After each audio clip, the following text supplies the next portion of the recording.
Okay, so for your assignment, I want you to justify many of your decisions. So when you have your selection criteria for your house, why did you choose those? When you decided not to buy furniture, or you decided to buy this furniture and not that furniture, why was that? Which means there needs to be a bit of writing in this assignment as well as the spreadsheet itself. But this is also just a video on proofreading generally. So when I write proofreading, what I mean is that you've written something and it doesn't make any sense. Now, because this is a PowerPoint presentation, the red squiggly lines aren't showing, but in Google Docs there is red squiggly lines and blue squiggly lines that tells you information about something that's gone wrong. So when we proofread, basically one of the biggest ones is capital letters. So if you look at this content, you can see that at the very beginning we don't have a capital letter. So we need to put a capital letter in there. Then what we can do is we can go to a next full stop and see whether there's a capital letter. Again, no capital letter, so we can fix that. So capital letters after full stops are a necessity. I is also a necessity to be a capital letter if it's by itself. So you need to make sure that there has to be a capital letter for the letter I when it's by itself. Otherwise, it's missing something or you're actually not got that correct. The other thing is of course, proper nouns have to have capital letters as well.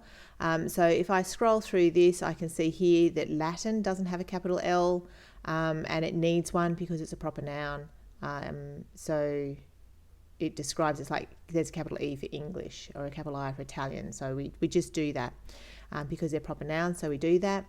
So when we proofread, the best way to proofread your own work is to actually read it out loud because it's where you will hear errors. It also means that your brain's dealing with the information slightly differently, and so you'll pick up your spelling mistakes as well.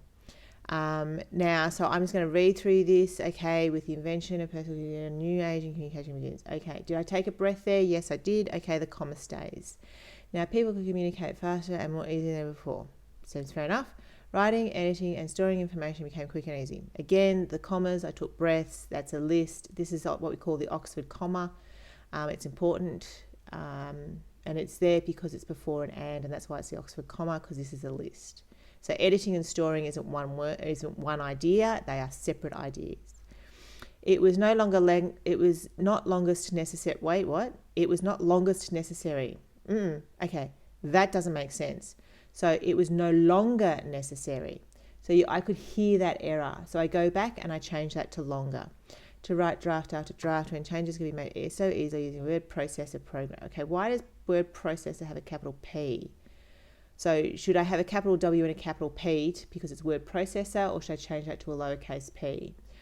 You have those sorts of questions when you've got that sort of phrasing. So a word processor is a phrase. So why is one got what sort of phrase? It's a group of words that actually have one entity. A word processor is one thing. I personally would change the P to a lowercase because word processor is like table or, spreadsheet or something like that because it's a particular program. So I'd change that to a lowercase p. Messages could now be sent in time. Messages could be, why is there a comment? Messages could now be sent no time to anywhere in the world. Messages could now be sent. Okay, we don't need that comma. So reading out loud again, I paused and it seems odd, so I get rid of that comma. Without addressing envelopes or licking stamps. Centuries most early around the year 1450. Centuries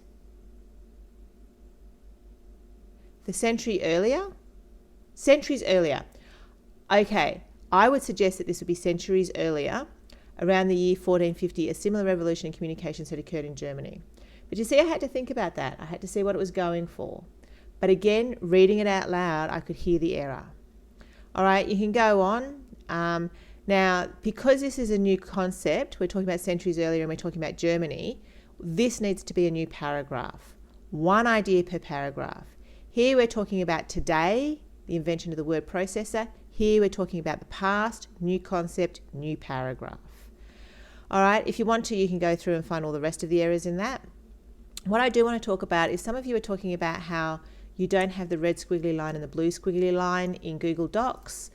This is a massive problem. There's a known bug in the system. Yay.